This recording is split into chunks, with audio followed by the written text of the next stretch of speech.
सत्ता पर? मैं भी अंधभक्त था 2024 में। मैं मोदी जी की तारीफ मोदी आपके राज में कटोरा दे दिया हाथ में, मर गए मेरे बाली बच्चे बाबा की सरकार में।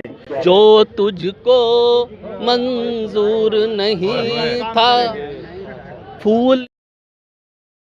11 साल बेमिसाल की बात जेपी नड्डा कर रहे हैं। हाँ जी, वो कह सकते हैं, उनका अधिकार है। 11 साल बेमिसाल, और हमें पता है वास्तव में जनता का क्या हाल है। 11 साल पूरी तरह सारी जनता बेहाल। 11 साल में कौन सा एक ऐसा वादा है जो उन्होंने पूरा करा हो? कोई भी एक ऐसा वादा आपको नज़र आता है कहीं भी, किसी भी जनता के हित में नज़र आता है?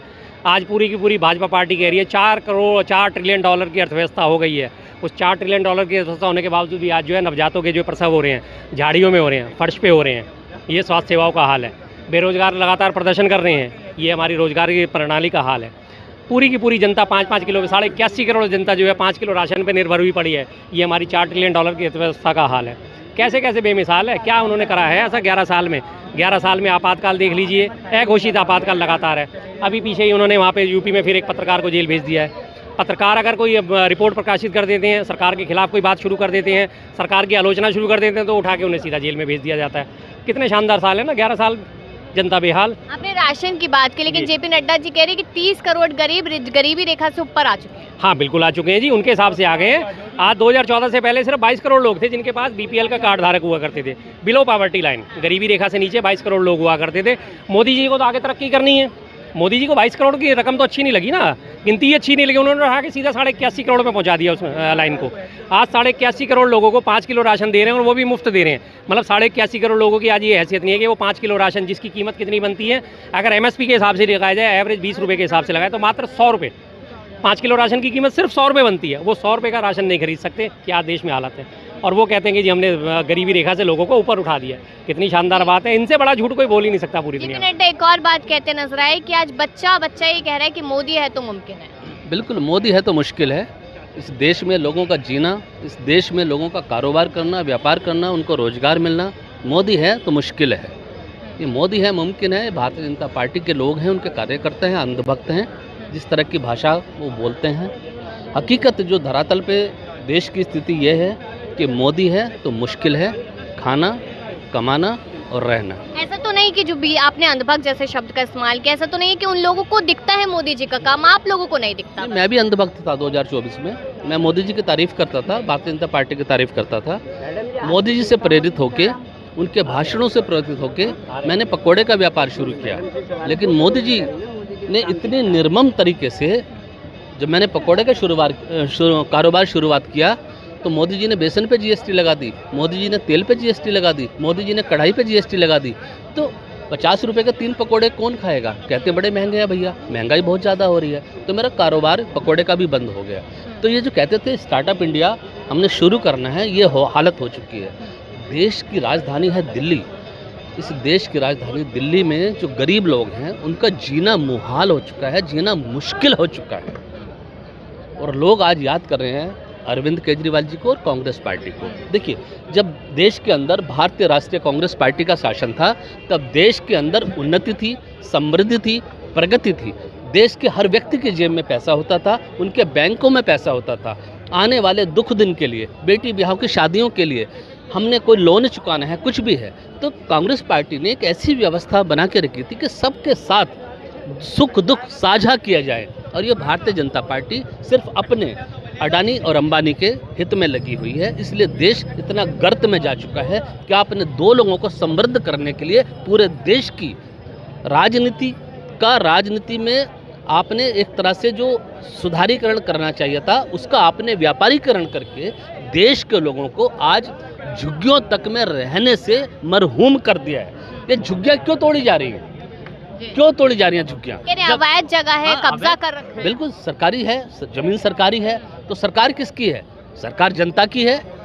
जब 15 साल तक इन्हीं अवैध झुग्गियों में जाके भारतीय जनता पार्टी के 7 सांसद, ये निर्लज्ज सांसद, वोट मांगते रहे लगातार, और इनको जनता जिताती रही, और 15 वर्षों तक लगातार भारतीय जनता पार्टी की MCD में सरकार बना के इन्हीं अवैध झुग्गियों वालों ने, जब भारतीय जनता पार्टी कहती है कि आज ये झुग्गियाँ अवैध हो गई हैं, तब तुम्हें शर्म नहीं आई?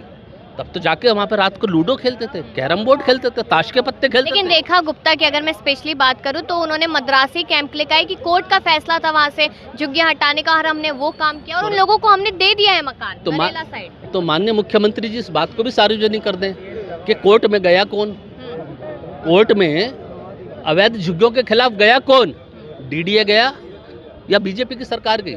नाम सार्वजनिक करने में शर्म आती है रेखा गुप्ता जी को? बताए ना इस चीज को। अरे आपने हंसते खेलते परिवार उजाड़ दिए, उनके घरों की छतें छीन ली, उनमें गर्भवती महिलाएं रहती हैं, उनमें बूढ़ी महिलाएं रहती हैं, उनमें बच्चे रहते हैं जो शिक्षा लेते हैं, जो स्वास्थ्य व्यवस्था लेते हैं, जो सरकारी राशन लेते हैं, कुपोषण के शिकार वहाँ पे बच्चे रहते हैं। तो सारी सरकारी व्यवस्थाओं को आपने ध्वस्त कर दिया सिर्फ इसलिए कि ये यहाँ पर अवैध झुग्गियाँ हैं। झुग्गी वाले लोग कह रहे हैं जो तुझको मंजूर नहीं था, फूल खिले यहाँ प्यार के, चुनावों में आके फिर क्यों तूने रंग दिखाए बहार के, रोड पे लाके सपने दिखा के क्यों उजाड़ा रे नसीबा, ऊपर वाले बना के क्यों बिगाड़ा रे नसीबा, ऊपर वाले। ये महिलाएं बोल रही हैं, मैं नहीं बोल रहा हूँ, ये महिलाओं की। मोदी जी के राज में आपको गाना है, ये दर्द है, ये मोदी के साथ, ये मोदी का शासन काल का। एक बार में पोस्टर लगवा दो बाजार में, चौहान साहब जितनी तुम बुराइयां करोगे ना सीधे जाओगे तिहाड़ में। बिल्कुल होता है जी, सवाल इलेक्शन कमीशन से करे जाते हैं, जवाब देने बीजेपी के नेता मैदान में कूद पड़ते हैं। क्यों भैया, ये रिश्ता क्या कहलाता है? कुछ खासियत है ना, कहीं ना कहीं कुछ ना गड़बड़ है ना। सवाल तो हम इलेक्शन कमीशन से पूछते हैं, आ जाते हैं फौरन बचाव में सारी की सारी बीजेपी पार्टी और उनके चरण चुंबक चैनल और सारे चाटुकार सारे के सारे लेके चढ़ जाते हैं। आपको क्या परेशानी है भाई? जिससे सवाल पूछा जा रहा है उसे जवाब तो देने दो। सवाल मैं आपसे पूछ रहा हूँ, 20 जने आगे पीछे आके खड़े हो जाए तो फिर क्यों? ये कोई सेंस है? सेंस जब बनता है जब इलेक्शन कमीशन से सवाल पूछें, इलेक्शन कमीशन जवाब दे।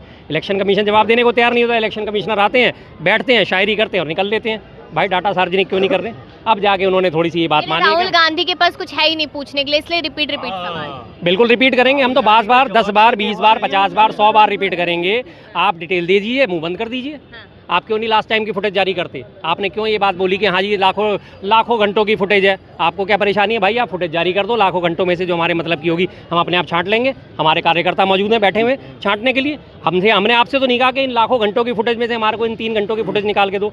आखिरी के 1 घंटे की फुटेज हमने मांगी है, जो वीडियोग्राफी आपने कराई। सीसीटीवी लगाए, किस लिए लगाए? इसीलिए लगाए थे ना कि पारदर्शिता रहे। अब जब वो पारदर्शिता है तो सीसीटीवी फुटेज जारी करो। फुटेज जारी करोगे उसमें हमारे मतलब का जो होगा हम अपने आप निकाल लेंगे।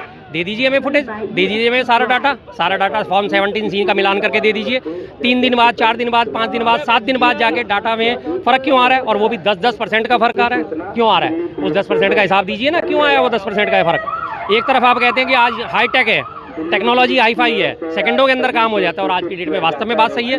अगर आप अकाउंट्स का काम करेंगे, टैली में आप डालिए, सिर्फ आपको फीड ही तो करना होता है, कैलकुलेशन सारी आ जाती है। एक्सेल शीट आप बनाएंगे, एक्सेल शीट में सारी डिटेल आ जाती है, फार्मूले लगते हैं, मिनट नहीं लगता आपको लाखों की करोड़ों की कैलकुलेशन करने में। और उसके बावजूद भी इतना हाईटेक युग होने के बाद, डिजिटल इंडिया होने के बाद, उसके बावजूद भी आप अपना डाटा रिलीज करने में 1-1 दिन लगा, 4-4 दिन, 5-5, 7-7 दिन, 10-10 दिन लगा रहे हो, और उसमें बार बार डाटा में वेरिएशन आ रहा है। इसका मतलब कहीं ना कहीं तो झोलझाल है ना। आप दीजिए जवाब, आइए खुल के सामने। मेरा ये सवाल है कि जेपी नड्डा कह रहे हैं सबका साथ सबका विकास, ये सिर्फ मोदी सरकार में मुमकिन हुआ है। अगर राजनीति का जो संस्कृति है जो देश की, उसको बनाए रखा है तो मोदी जी ने रखा। मोदी आपके राज में कटोरा दे दिया हाथ में, मर गए मेरे बाली बच्चे बाबा की सरकार में। कन्यान के खाता बंद है, कन्यागाई घबराई है, महंगाई ने कमर तोड़ दी है, खर्चा हाई फाई है। तो मैडम इनका जो साथ सबका विकास की नारा जो था, उन्होंने जनता तक इनका साथ किया, जनता का साथ और अपने मित्रों का विकास। विकास किसका किया है? अडानी अंबानी का। इसके सिवा किसी एक जनता का इनके नहीं विकास नहीं नजर आ रहा है। और ये विकास की बात करते, किस चीज़ का विकास कर रहे हैं? इनके नेता जो रोड पे विकास कर रहे हैं, हाईवे मेन रोड पे चल रहे हैं, वो विकास इनके करवा रहे हैं क्या? 133 वीडियो इनका दुष्कर्म का लीक हो रहा है क्या? ये विकास कर रहे हैं क्या? इस विकास की बात कर रहे हैं क्या? किस विकास की वो बात कर रहे हैं? तो वो तो उनके नेता है, वो उनका व्यक्तिगत मामला है, इसमें मोदी जी की क्या गलती है? अरे मोदी जी की क्या, मोदी जी की यही कह रहे हैं, मोदी जी की क्या गलती है? अरे मोदी जी आपके पार्टी के वो नेता हैं, तो क्यों मोदी जी की गलती नहीं है? आपने उसको किसी भी नेता को बताइए, किसी नेता को जेल में डाला, जिसने वीडियो जारी किया उस नेता को उठा के उन्होंने जेल में डाल दिया। तो बताइए ये मैडम, ये किस चीज़ का विकास कर रहे हैं? जनता का विकास कर रहे हैं कि अपने नेता लोग का विकास कर रहे हैं? जनता पार्टी से पूरा देश के 142 करोड़ लोग त्रस्त हो चुके हैं। हम चाहते हैं देश के अंदर सत्ता परिवर्तन होना चाहिए और सत्ता के अंदर नेतृत्व परिवर्तन होना चाहिए। तो 11 साल बेमिसाल का जो टैग दे रही है भाजपा, वो टैग माना जाएगा कि नहीं? बेमिसाल नहीं है, 11 साल बेहाल, 11 साल बेहाल। 2014 से शुरू कर लीजिए। बड़े बड़े वादे थे हवा हो गए, बड़े बड़े वादे थे हवा हो गए, कागज के टुकड़े को सपना सजा हो गए। आज जनता के जब मुश्किलें बढ़ने लगी तो डबल इंजन की सरकार में फना हो गए। आप बेमिसाल देंगे इस 11 साल को? अरे ऐसा बेमिसाल दिया है कि मोदी जी के राज में कटोरा लेके पकौड़ा तलने का काम कर रहे हैं। राहुल गांधी ने सही बोला है, नाम नरेंद्र काम सरेंडर, ये सही बोला है राहुल गांधी ने। लेकिन राहुल गांधी पे बहुत सवाल ये 11 साल जो है 111 साल हिंदुस्तान का इन्होंने कर दिया बदहाल। हिंदुस्तान उभर नहीं पाएगा। मैं आपको बता दे रहा हूँ, 111 साल गर्त में इन्होंने जो है भेज दिया है हिंदुस्तान को। 111 साल के लिए कोई भी सत्ता आ जाए, कोई भी आ जाए। बात करें 2047 तक हम विकसित भारत बन जाएंगे, विकसित भारत बन जाएंगे। 80 करोड़ हम तो चांद पे फ्लोट खरीदने वाले हैं, मोदी जी फ्लोट देंगे हमें चांद पे। जितनी झुग्गियां मकान टूट रहे हैं ना, सबको चांद पे प्लेट कट रही है सबका।